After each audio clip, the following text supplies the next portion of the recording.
Hey folks, welcome back to the channel. First off, Merry Christmas. I'm filming this on Christmas Day. I'm hoping I post it this evening. So, Merry Christmas, and if I don't, belated Merry Christmas or Happy Holidays, whatever holiday you celebrate, and if you don't celebrate any holidays, happy day off. Okay, initially I wanted to post my 2025 DNFs video before my best of video, but honestly I've been having such a good day so far. It has been, I'm doing solo Christmas this year. It has been so incredibly chill. I got up, I made some coffee, I made some cinnamon coffee, it was beautiful. And I've actually been playing Final Fantasy 12 for a good part of the day. I am making bread. I've got the bread maker on, so if there's any random beeps, it's just the bread maker. Do not worry about it. Yeah. Discovered what happens if you forget to add your yeast, so I'm currently making my second loaf. That's the last of my bread flour, so pray for me. And yeah, I'm gonna spend the rest of my evening just reading and put on a couple of Christmas films. I've got some good food in for later this evening, and yeah, I didn't want to bring my mood down by talking about books I didn't enjoy. So instead, a little preemptively, because I wasn't initially going to give this video out, like make this video until the start of January, because there is still a week of 2025 left. But hey, let's just do what our mood takes us, right? So before we get into the actual top 10, I do have to give you one honourable mention. And that is because the only reason it's not currently on the list is because I'm still reading it. If I had stuck to my original plan of doing this in the first week in January, there's a really, really high chance, I don't know whereabouts, but there is a really high chance that this book would have made it onto the top 10, into the top 10. And that is Bury Our Bones in the Midnight Soil by B.E. Schwab. So Bury Our Bones, we've got three protagonists. Sort of like, I want to say, we've got three POVs. I want to say we've got two main protagonists. Our third POV, we're not getting a huge amount of her. She sort of like dips in and out, but it's much more of a focus on our other two. But we are following three women in three different timelines and their lives. And their introduction, I guess, to vampirism and how we're basically following the life and death of these characters. I am utterly adoring this. It is incredible. Actually, very briefly, if I'm flickering on this side, I've got a candle lit, it's fine. But yeah, where was I? I'm utterly adoring this. It is definitely character focused. I would say this is character and atmosphere focused first, and then plot. Plot is definitely taking a bit more of a back side, but I'm okay with that. It's incredible. It is not romanticizing vampirism. It's definitely showing a darker side. It's giving me more hints of, say, Interview with a Vampire than, say, Twilight. And, but yeah, I can't say too much more because I am only about a third of the way through it. So there is every chance that it might not be as good by the end, but I am thoroughly immersed in it. Just the way she has written it. We've seen the turning for one of our characters, and oh, hands down, my favourite turning scene from Human to Vampire. Just, the hunger behind it. It was perfect. It was perfect. So, with that out of the way, let's see if I can, I've got my notepad here. I went through it and I was like, okay, these are my top 10, but not necessarily in this order. So I've written the number down beside them. So let's see if I can actually do this right. So the first one I'm going to chat to you. So the first one, book 10. That is going to be Till Death Do Us Part by Rose Black. This is a gay cozy fantasy. I'm hesitant to say fantasy romance because although there is a bit of romance in here, it's very much not the focus. But we are following, gosh, what was his name? So we're following Logan, who is a black. No, he's not a blacksmith, but I want him to be a blacksmith. I don't know why. But yes, this is following similar to Legends and Lies. We've got a retired adventurer. Logan has hung up his axe. He is ready to settle down and have a lovely quiet life alongside his husband Pi. And that is sort of working out. They've got this little cottage. They're in this little village out in the backwater, and there's the village. There's like a festival, so they go there, and then Pi gets kidnapped. So Logan very reluctantly, he's not reluctant to go and save his husband, but he's a little bit reluctant to go on another adventure, especially with the people he has to team up with.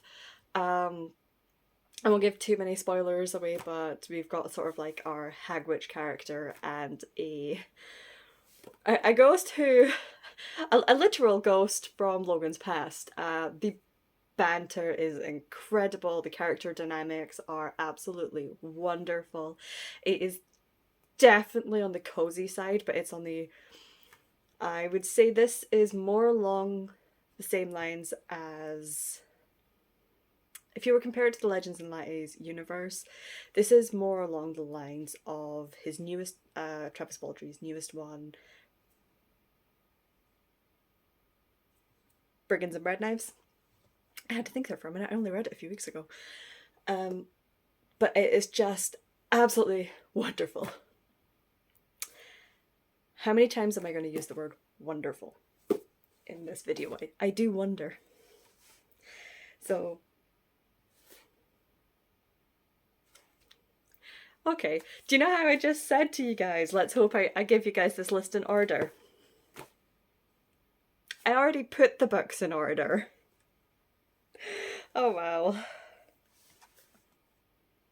Like I say, I'm actually having like a really chill day and I'm so chill I don't even know what I'm doing. But I do need this because there are a couple books that I don't have physically. So the book number 9, that would be Get a Life, Chloe Brown by Talia Hibbert. This is my first Talia Hibbert. So far my only Talia Hibbert, but I do absolutely want to read more of this. And this is a contemporary romance following, oddly enough, Chloe Brown. Chloe is, I want to say she's the eldest of the Brown sisters, but she's one of the Brown sisters. This is the first book in that trilogy, where Chloe suffers from fibromyalgia, which is a long-term chronic illness. It's one that I'm quite familiar with. My mum has fibro, and one of the things that really struck me about this book is just how well it was represented. It wasn't glazed over. It wasn't, the author didn't take the route of, oh, if someone has this particular disability, because it is a disability, they have this, then they can't do anything. Or, you know, they are very, I don't want to say they're very restricted because unfortunately there are a lot of restrictions that come with life, that come with living with fibromyalgia. But it wasn't a blanket ban on a whole host of things. That it was really, I really liked the nuance that she put behind it and the sensitivity, and that you can acknowledge that there are good days and there are bad days. On a good day, Chloe can literally climb a tree. Bit harder getting down, but you know. So that's, you know, absolutely adored. She has to climb a tree to save a cat, and our male love interest has to come along and save her, and their snark. Oh, I'll get to that in a second. But it's the acknowledgement that with a lot of these chronic fatigue, that bracket of this sort of like the chronic fatigue and nerve disabilities, conditions, it's the just because you can do something one day doesn't mean you can always do it, but it also doesn't mean you can never do it.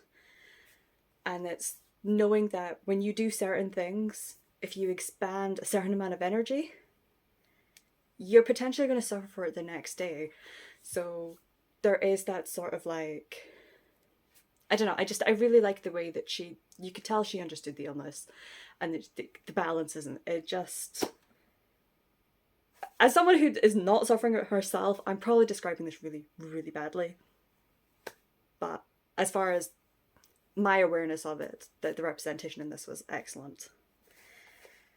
On top of that, we had what is my favourite thing, my absolute favourite thing in romance beyond any of the tropes, and that is the banter. The banter between Chloe and our male love interest, whose name I cannot for the life. Red? Was it Red? Whatever he was called. It was brilliant, because this was very much, it's not enemies to lovers, but it is very much two people coming from two very different walks of life and immediately assuming the worst about each other, and it takes a little bit for them to start looking beyond, because those initial first impressions were terrible. Chloe comes from a much more privileged, sheltered walk of life. Red, very much not. He comes from sort of like a rougher working class walk of life. They are both having to deal with some stuff in the background. With Chloe, it's mostly her health. With Red, it is looking after his mum. And yeah, we've just got two people who quite often are on the defensive immediately. They do not hit it off. But through a series of things, plot points and whatnot, they do start spending more and more time together and start falling, and it's just I listened to this one and I listened to the entire book in one day, which is not something that ever happens. Bury Our Bones, I'm actually listening to it. Although I have the physical copy, I'm actually listening to it, and I do not expect to finish it this year because I don't finish audiobooks that quickly, no matter how much I'm enjoying them. But this one, in one fell swoop. I put it on in the morning while I was getting ready. It was at a weekend, and I was like, I'll just like do some chores whilst I'm listening a little bit. And yeah, I sat and crafted all day because I didn't want to switch it off. So with that said, it's also excellently narrated. Moving on from that, book 8. This is why I need the list so I can tell you what book I'm on. So book 8 is not technically a book, it's actually a webcomic. And I'm not going to spend a huge amount of time in this because I don't think we need a huge amount of time explaining what this one is. But it's called Blades of Fury. I can't remember who the authors are off the top of my head. I want to say there's 2 authors. This one is available in its entirety on Webtoon. So you do not have to go out and buy however many volumes or editions. I'm not actually sure how much it would split up into. This was brilliant.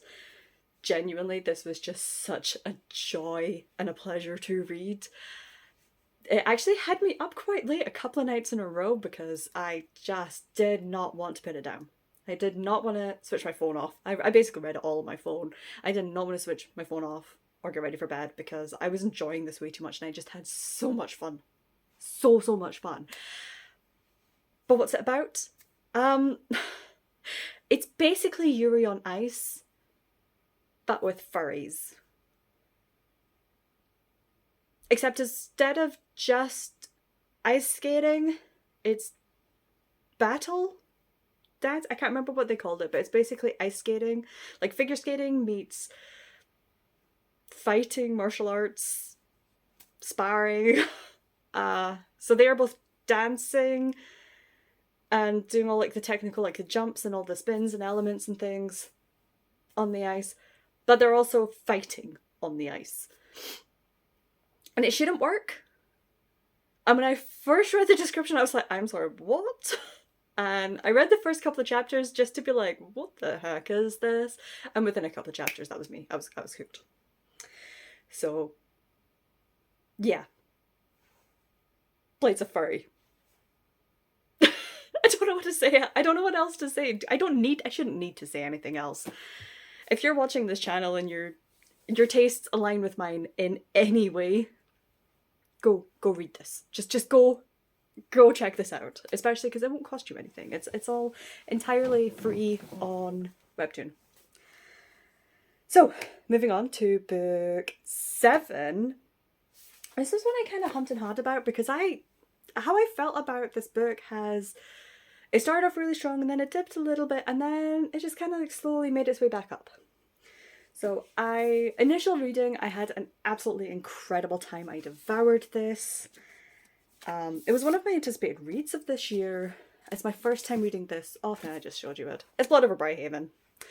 But yeah, it's my first time reading anything by Emma Wong, and I really want to read more by this author. I believe they've written, I think it's The Sword of Kaigen, so I'm going to be checking that out. Yeah, I absolutely adored this when I was reading it. Like, came out of it on such a high. I was like, that was a 5-star read. And then started discussing it with some people in book club, and the more I thought about it, the more I was like, actually, it's maybe probably closer to a 4-star read.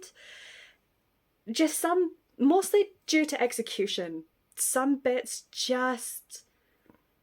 There's no subtlety in this book. There's absolutely no subtlety in this book whatsoever. And occasionally it felt like I was being told what to think. And just sometimes some of the decisions, and there is a little bit of romance, like almost blink and you miss it, that felt a little bit forced. Like, I would have preferred if they were just friends and they made more sense to me as friends than as romantic interests. However, as time has gone by, because I read this one quite early in the year, and as more time keeps passing and passing, I continually think about this book, and I keep going back to it and going, oh gosh, I really like that bit. And oh yeah, that was quite an impactful bit. This is, what was it even about? So, Blood Over Brighthaven, we are following, I want to say it's Sunaya, but it's not Sunaya. Sayona.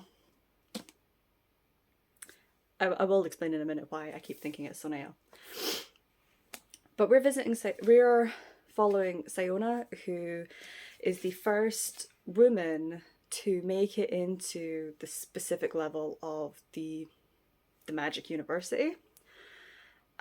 So she's having to battle all of those prejudices. And it's set in a world where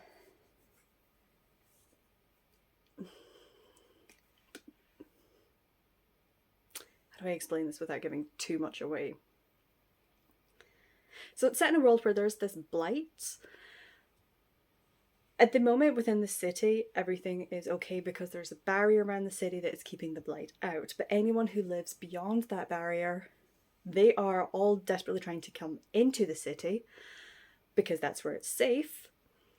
Because outside of the barrier, the blight could strike at any moment. And it's... Initially you think it's almost like a disease, but it's not. Because what happens is people just fall down. They just fall down dead. And sometimes in very horrific manner. And there is no rhyme nor reason to it. Which, yeah, what? But because there's this magical barrier erected around the city, that's where it's safe. We are delving into, so as well as the sexism of the hierarchy within the society, let alone just the university, we're also tackling themes of racism, and classism and prejudice. We've kind of got all of the isms in this one to an extent, because anyone who does make it in the city from outside, they are at best sub-citizens, indentured servants. The best job they can realistically the best job they can get is that of a janitor. Which is interesting because our second main character is such a janitor. The opening chapter actually follows his journey like across the barrier, and we see what happens to the remains of his tribe, and just how few of them survive. It's incredible. But he is a janitor working in the university, and he's actually assigned to Sayona as her assistant because as a woman she doesn't actually deserve a proper assistant.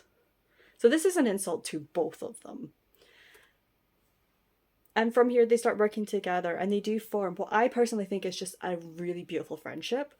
They challenge each other. I gotta put this down because my hand's getting heavy. My hand's getting tired. They challenge each other. And more specifically, they challenge each other's beliefs.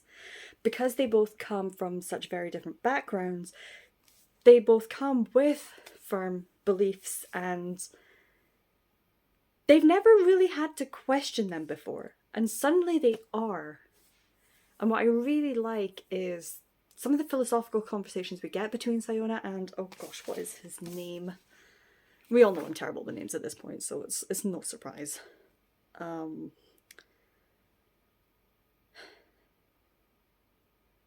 my gosh, why? Why does it doesn't tell me what his name is?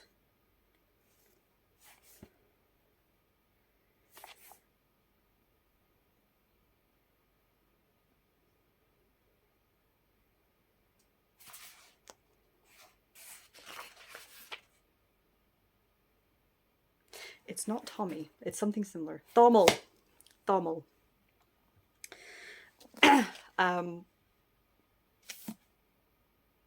I got distracted. What was I saying? Yes, some of the philosophical discussions we see between Sayona and Thomal are absolutely incredible, and the way they react, it just felt, especially Sayona, some of the reactions that she had, because some of her the beliefs of hers that are challenged, that she has never questioned before, and suddenly she is having to question them, and the way she goes through that, I thought was brilliant. Because we're talking about her religion here. And it wasn't just had a discussion with Thomal, go, huh, yeah, that makes sense. Now I believe something else. It was initially it was like, no, you're wrong. No, you're wrong. I don't want to believe this. I refuse to believe this. There's that initial denial because such a fundamental part of her is being questioned. And then she goes back and they have a terrible row, and she goes back home, and once once she calms down, she starts thinking it through, going, crap, he's actually making sense. And you go through all of the emotions and all of that emotional journey. It is absolutely one of my favourite character arcs and character growth moments that I've read in a long time. So that is Blood Over Brighthaven. As usual, I hope my rambles make sense, that they're not just... Yeah, I'm sorry. I thought I'd be a bit more coherent with this video, but of course I'm not going to be that coherent. It's called Amy's Rambles for a reason. Moving on.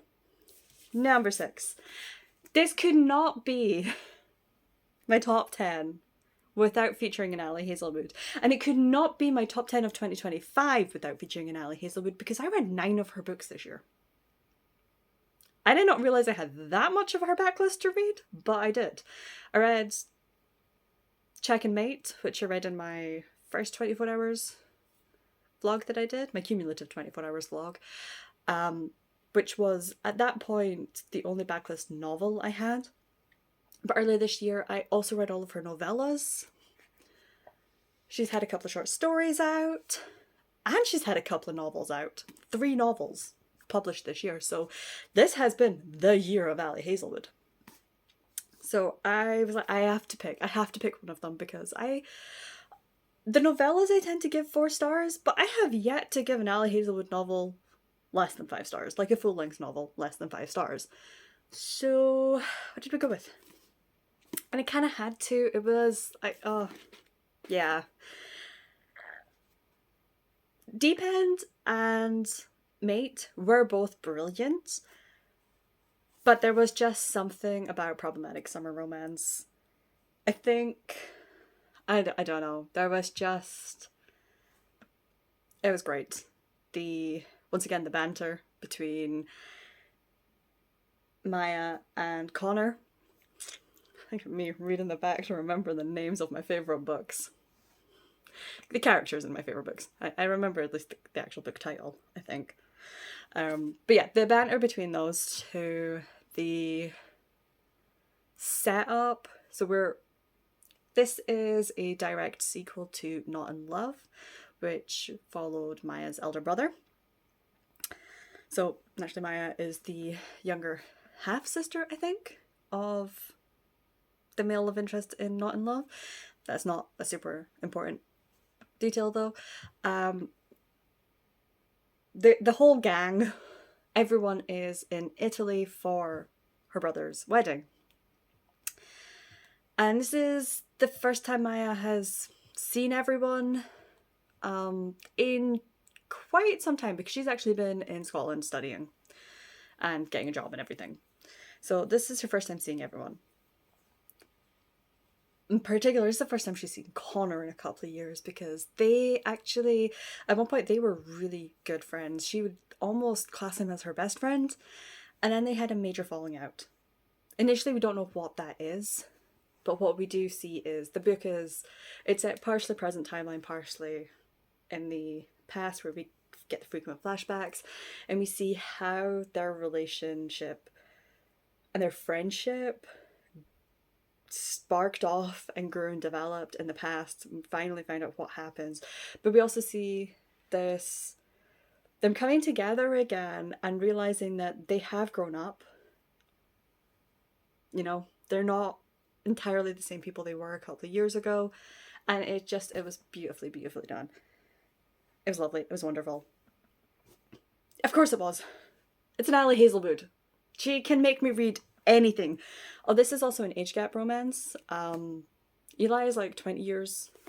It's not 20 years. It's 15 years. I just did the quick math there. So Eli... Who's Eli? I don't know who Eli is. Connor is 15 years older than Maya. He's also her brother's best friend and business partner. So it had the potential to get really messy there, but it was actually quite fine. But yeah, she could literally... Ali can make me read anything, okay? Ali this year made me, not in this book, but in one of her short stories, made me read the amnesia trope. And I hate the amnesia trope. But I still like that book because Ali can write anything. She can write anything and make it work. That is all. So with that said, you would think that that would be my favourite romance of the year. And it almost was. Is definitely my favourite... No, that was my favourite romance, because I really struggled to call this next book a romance. Because this one was just messy in so many good ways. It was brilliant. And that is The Favourites by Lane Fargo. So this is a Wuthering Heights retelling with a contemporary setting and set in the toxic world of ice dancing. And it was everything that description makes you think, everything that description promises you, it delivered. In no way did it try to sugarcoat or hide the fact that this was a Wuthering Heights retelling. Our main characters are literally Cat and Heath. Is it Cat and Heath? Yeah, Katerina Shaw and Heath Rasha. So we're not trying to be subtle here. There was nothing subtle about this book. And yeah, that was kind of good, because this book didn't need to be subtle, and in fact this book shouldn't be subtle. It was messy, it was toxic, they were so bad for each other, but they were also bad for anyone else they were around.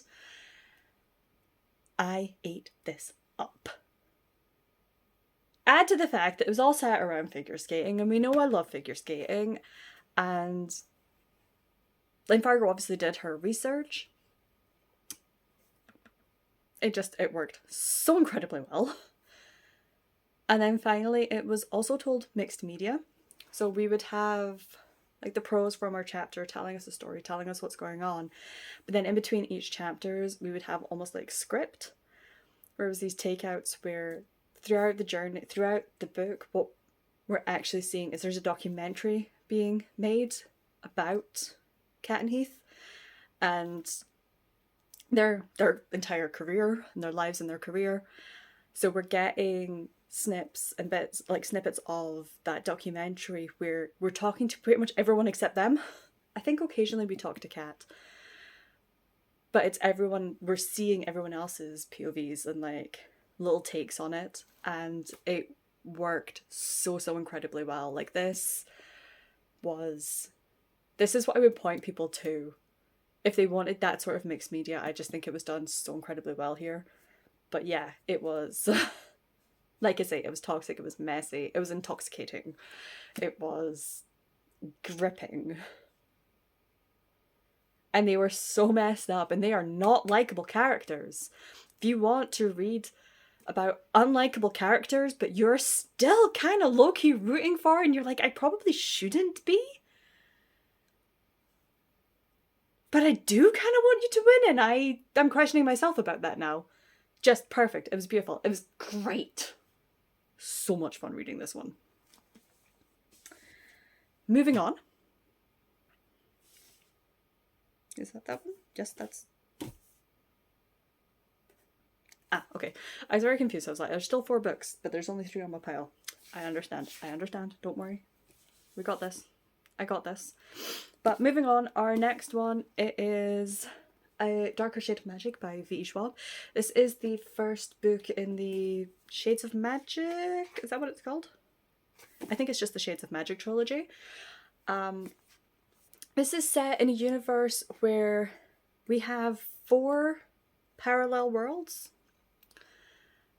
Universes, alternate universes, whatever we want to call them.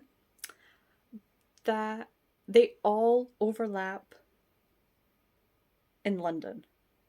So out with London, their landscapes, their geographies, their countries, completely different. But London itself, with in particular a certain couple of parts in London, is the same. It is in the same location in each of these worlds. So we've got White London, we've got Red London, we've got Grey London, and we have Black London. Excuse me. In each of these worlds, I'm just going to call them Londons for the sake of simplicity, although each of the worlds do expand beyond London. But in each of these worlds or Londons, there are varying degrees of magic. Some Londons have no magic whatsoever. Some Londons... So I think I want to say in Grey London, there is absolutely no magic whatsoever. Yeah, so Grey London, without magic. In Red London, there is some magic and it is revered. It is very much, it's held up as something very special, very... And then there is White London, where... Oh, so Red London has plenty of magic. White London has only a little bit of magic. So there's a lot of people fighting for control of that. We don't really know what's happening in Black London, because Black London has been cut off. The magic went crazy, wild. And it got very dangerous. So to protect everyone else, Black London, the doors to Black London were closed. So we are now following Kell, who is he's a very, very rare person, and that he's one of the very few people. There are only 2 currently known in existence, but he can move between the worlds. This is not something everyone can do. So Kell is kind of a very important person. So naturally he's being used by royalty and passed back and forth, and kind of like his main role is to be this messenger between the royalties of the different Londons. So we're following him, At one point, he comes across this weird little stone, and instinctively he knows it has got the magic from Black London, and this is an artifact of Black London. This originated in Black London, and that shouldn't happen because no one should be able to get to or from Black London. What's going on here? So he has to try and figure out how to get it back, and along the way he also ends up partnering up with Delilah, who, hands down, my favorite character this year, I think. She was just wonderful, and was she my favorite character? The next two books would put this to rival. This is why she's here. But she was absolutely brilliant. Whereas Cal is almost like your typical fantasy hero, you know, the typical fantasy reluctant hero. Delilah is an unapologetic joy. She herself is not joyful, but she was an absolute joy to read. Delilah comes originally from Grey London.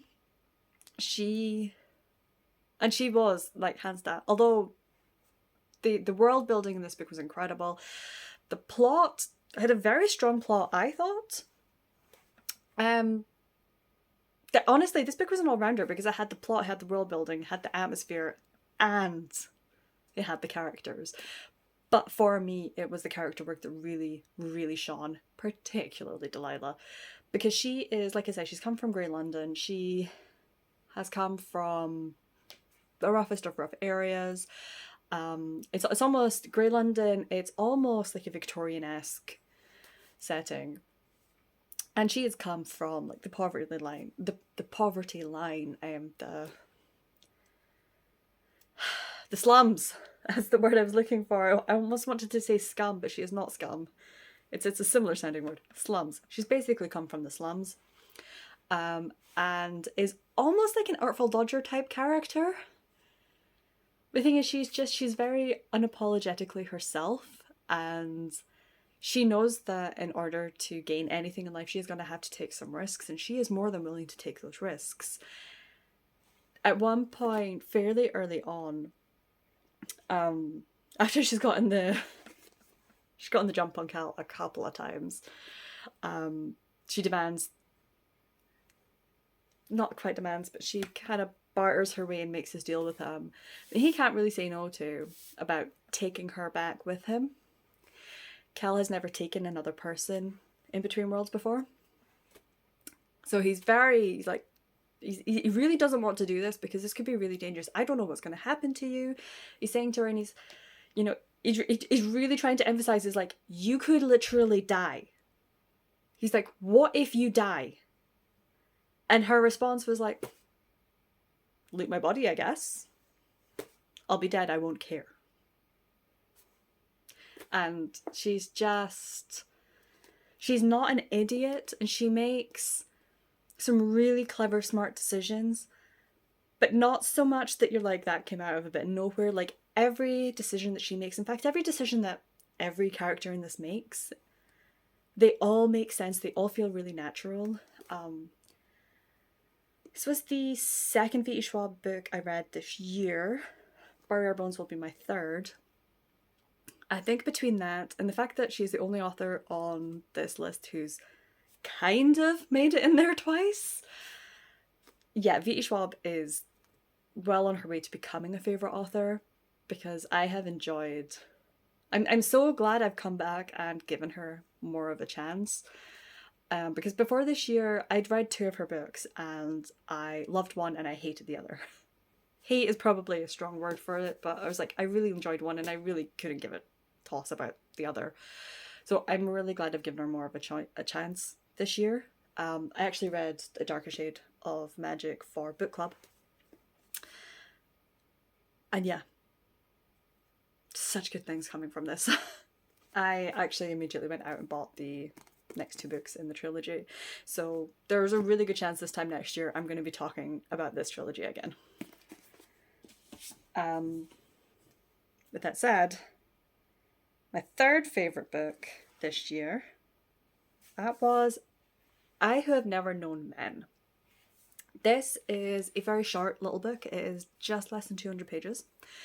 I borrowed this from a friend. It's one, a lot of people have been talking about it in the last couple of years. First time I saw someone talking about it was a couple of years ago now, and that was Emily Fox from Book Reviews with Emily. Nope. I'll put her channel here. And she absolutely adored it and then read it in the original French because it is translated. And the more she went on about it, the more I was like, I kind of really want to maybe check this out. And then since then, more and more people have been reading it, and it just keeps coming up on my radar. And even now it is still coming up. I saw someone talking about it just the other week. Last week? So when my friend bought it and read it and really enjoyed it and was talking to me about it, I was like, look, can I just borrow this so I can make my own opinion? And I am so glad I did. In fact, it was really lovely because I borrowed it, took forever to start it, that when I went to visit her again, and I took the book with me, I was still only halfway through it, so I ended up finishing it whilst I was visiting my friend. But that was really nice because it meant that we could spend like a good chunk of our visit just discussing this book, and we had some really, really nice chats about it, and sort of like what we thought.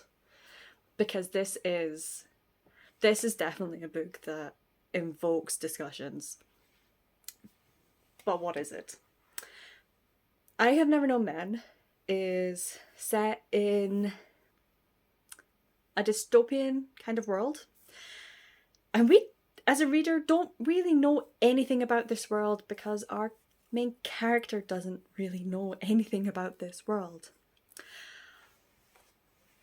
It starts with our main character. We don't really know how old she is, but we know she's roughly between sort of like 15 and 20-ish. For her entire life, as long as she can remember at least, she has lived in a cage. In a cage with 39 other women. She was the only child. Everyone else were a lot older. There was at least 20 years or so between her and anyone else in this cage, but they were all women. They were very much being held captive, but they don't know why. There were guards, they were fed regularly. And then this goes on for literally years like this. Our main character has grown up in this cage. And then one day something happens. Something, we don't actually know what. But something happens and the door to their cage is left open. And these women get free, gain their freedom, or punished with their freedom. That's a really good question for the book. But yeah, they suddenly find themselves on their own. Their captives are all gone. Everyone is gone. The cage is in a basement. They climb the stairs and eventually they leave the sort of like the house, the hut where they've been held, and there's nothing they can see as far as the eye tracks. And so we start this journey, these women walking and trying to figure out what's going on, having to figure out how to live, if they can, on their own without anything else. Start questioning what happened, but also what's going on. Where is everyone? Where are they? We don't know. The book does end kind of open-endedly. You are left with almost as much questions as you had when you started. But it is one of those incredible books where you don't, at least I didn't mind.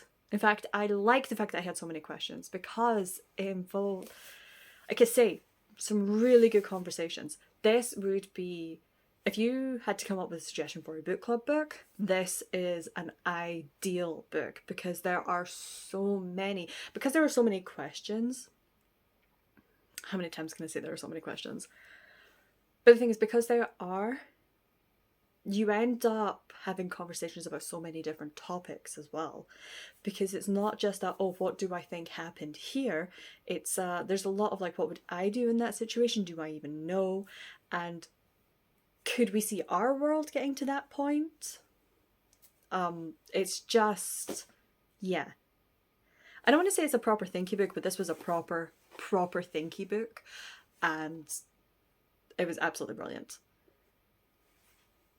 It is on this list, and it is this high on the list because, again, interestingly, most of my books on this list I read probably close to the first half of the year. But I keep thinking about this book, and I will continue thinking about this book. This top 3 in particular, all 3 of them are books that I read relatively early and I am still thinking about, and I know that years down the line, I will definitely have reread them by that point, but I will continue going back and thinking about them constantly because they are just... They're books that... I don't want to necessarily say they're books that change your life, because I don't think an individual book has... Or at least I've certainly not come across a specific individual book that has completely changed my life, but they are books that impact your life and stay with you. And they are definitely books that the contents of are things I'm going to be thinking... They evoke enough of a conversation and debate within myself that they will and can have influence on choices I make. I don't know if that made sense, but I hope it did. And with that, I'm going to move on to book 2. Because, wow.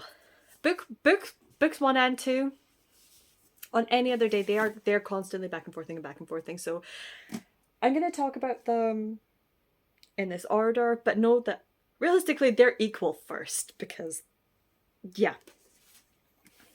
So, book 2, or first equal, is Somebody Like Me by Lucille Pinska. I spoke about this in my mid-year freakout tag. I've spoken about this a few times. At some point in the coming year, I hope, I'm actually going to do a dedicated book review on the channel for this, and I have not done a dedicated book review in a very long time. Because this one deserves it, and like I just said previous with I Who Have Never Known Men, I keep thinking about this one. This is something else. Criminally underrated. I want to say on Storygraph the reviews for this are possibly still in single figures. Double figures. They're no, at least more than 10 people have. But they're still like sub 100, which is just wrong. Like, why are people sleeping on this book? So this is set not quite in a post-apocalyptic world, but kind of in a post-apocalyptic world, where this is essentially climate fiction. The climate has changed now so much. The planet has basically become uninhabitable between climate change and pollution and all the things that we're currently doing to destroy our planet. This is a book that is set in a time where we didn't get any of it under control, and in fact, to an extent, we gave up. And despite me just saying that, this is a really hopeful book. It's one of the things that is really sticking with me, is that this is such an incredibly hopeful book about the death of humanity. Because this is set in a world where at most humans have a decade left. Like, we're almost extinct. And as such, we have given care of the planet. We have signed care of the planet over to the androids.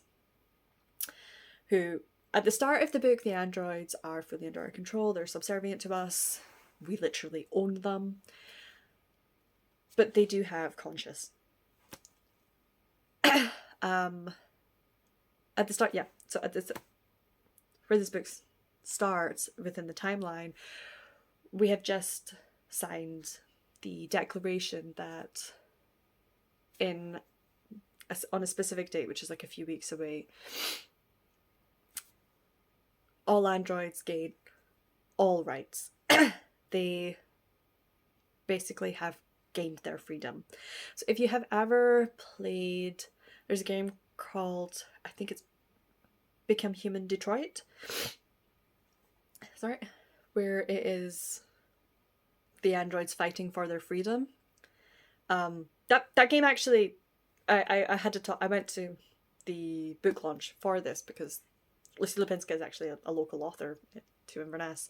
So she did the book launch at our Waterstones. I went and I heard her talk about this book, which is what persuaded me to buy it. Do not regret that there at all. And she was saying she was heavily influenced by playing that game, and she wanted to write the story of what happened next. So the androids have fought for their freedom. They have gained their freedom. So we're now following our main character, Abigail, who is one such android who, within a matter of weeks, is going to have all of her rights. She is not going to be the property of her owner / husband, David. She is not going to have to do every little thing he says. Any locks and limitations within her programming, any rules that have been set in stone by David, they're going to be wiped. They're going to be overridden because she's being granted free will. But with freedom, it's not immediately sunshine and roses, because there are now so many androids, in particular Abigail, being faced with having to make that decision of, what does freedom mean to me? Does she want to stay with David in the house that they're currently living in? Does she want to continue life as that is? Does she want to go and do something new? And if she does want to go do something new, what? What does she want to do? What does she want to do with her life? Because that is what she's been granted, essentially, is life. But also, who is she? Who is Abigail? Because right now, her programming tells her who she is. Her programming tells her what her likes and dislikes are. But when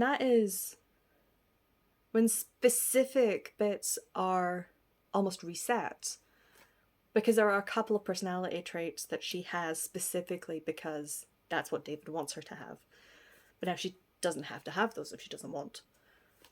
So we have this incredible journey of what does freedom mean? Because so much of human history, of this planet's history, has been about fighting for freedom and fighting for our rights. But what does that actually mean once we get those? And then there's also the question of identity. What does it mean to be who you are? You know? What does it mean to be a woman? What does it mean to be gay? What does it mean to be Amy?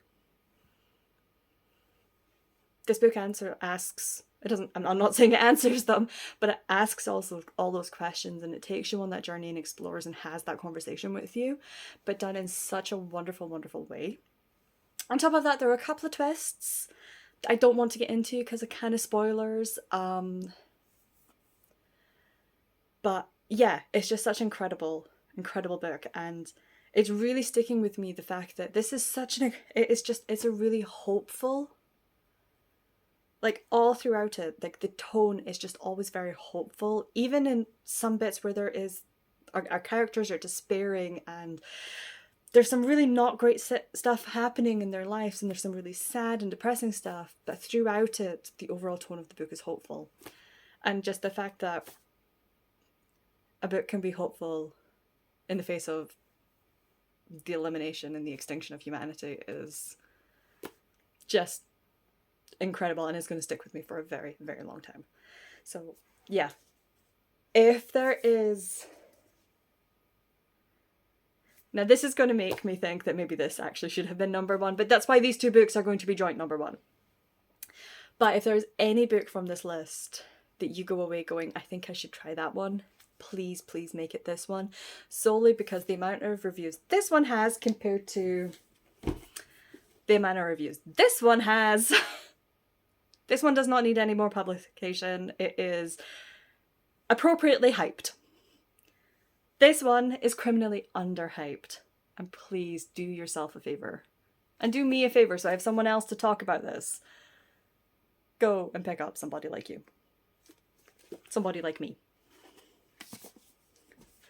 But with that said, the last book I want to chat to you guys about today, it is The Seven Husbands of Evelyn Hugo by Taylor Jenkins Reid.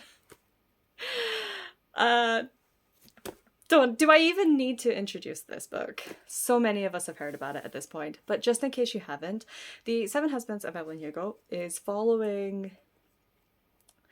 We're following the life of Evelyn Hugo. She is narrating her life story to a journalist because she wants to get it all out there. Evelyn Hugo was... In her prime, she was like the biggest Hollywood star of her time. She's gotten all of the awards, all the nominations. She's literally a household name in this world. One of the things on top of that, though, that she's quite famous for is that she has, in fact, had 7 husbands. And one of the most frequent questions that she gets asked is, who was your favorite husband? Which husband did you love the most? Which one was the love of your life? So this is following Evelyn's life story as she goes through it, and it's split into 7 different parts. Whereas here are 7 or 8 different parts. Each part following a different husband. But also throughout the narration and meeting all the different husbands, we slowly learn who Evelyn is beyond the Hollywood star and who actually was the great love of her life. Mild spoiler, this is sapphic. It wasn't one of her husbands. This was the very first book I read in 2025. No other book, with one exception, came close to... I knew when I first started making this list, this and Somebody Like You were the first 2 books I put on the list. Because there was no choice, there was no question in my mind, these were my favourite 2 books. These were my top 2 books of the year. The fact that this was the very first one I read and only one other book came close to it through the entire year. And I'm currently sitting on 77 books read this year. So 75 other books had a chance and didn't come close. I hope that tells you everything you need to know about this. The character work... And I think it is something... I've only read one other book by Taylor Jenkins Reid, which I also read earlier this year, which was, again, absolutely brilliant, but not quite Evelyn. I read Daisy Jones and the Six. So I think at this point, Taylor Jenkins Reid is very much known for her characters, and do you get a better or more interesting character than Evelyn Hugo? Periodically throughout reading this, I was asking myself, am I in love with Evelyn Hugo or do I want to be Evelyn Hugo? The answer is probably both. She's just incredible. I'm going to use this word again, which I used to describe Delilah, or this phrase, but Evelyn Hugo is unapologetically herself. And I love that for female characters. There should be so much more female characters like her, because that is... all women should be able to strive to be unapologetically themselves, because we shouldn't have to mold ourselves and be something else for society. And although there are times where Evelyn does that for the camera, when you see her in her life and who she's interacting with, she is just unapologetically herself. She plays the game. She is so incredibly clever. And it's not necessarily book smart, it is street smart, it is world smart. She knows how to play this game. She learned from a very early age that, her schooling and everything was never going to be great, But she knew she had the body. And she knew how to use that, and she was not afraid to use it. And a lot of things like she shouldn't have had to, absolutely. But she refused to feel shame about anything she did because she did what she had to survive. And yeah, a lot of women, Evelyn, for all her faults, and she does have several faults, she is far from a perfect human being. But what I will say is I think she's a perfect character. She is absolutely a role model that we can all look up to. Because she's just fabulous. And I really think fabulous is just the word to use to describe Evelyn Hugo. But with that said, I have been rambling on at you guys for over an hour. Hopefully this video is not actually over an hour long, but it's going to be pretty close. So I'm going to end it here. Once again, wish you guys a Merry Christmas, Happy Holidays, Happy whatever. I hope you guys are having a lovely time. I hope you guys have had a lovely year. And if you have made it this far, well done. Feel free to hit that like or subscribe button if you want to. And if you want to in the comments, let me know. What's your favourite book, or your most standout book, or your most memorable book that you have read this year? And in the meantime, I will see you guys in the next video. Bye!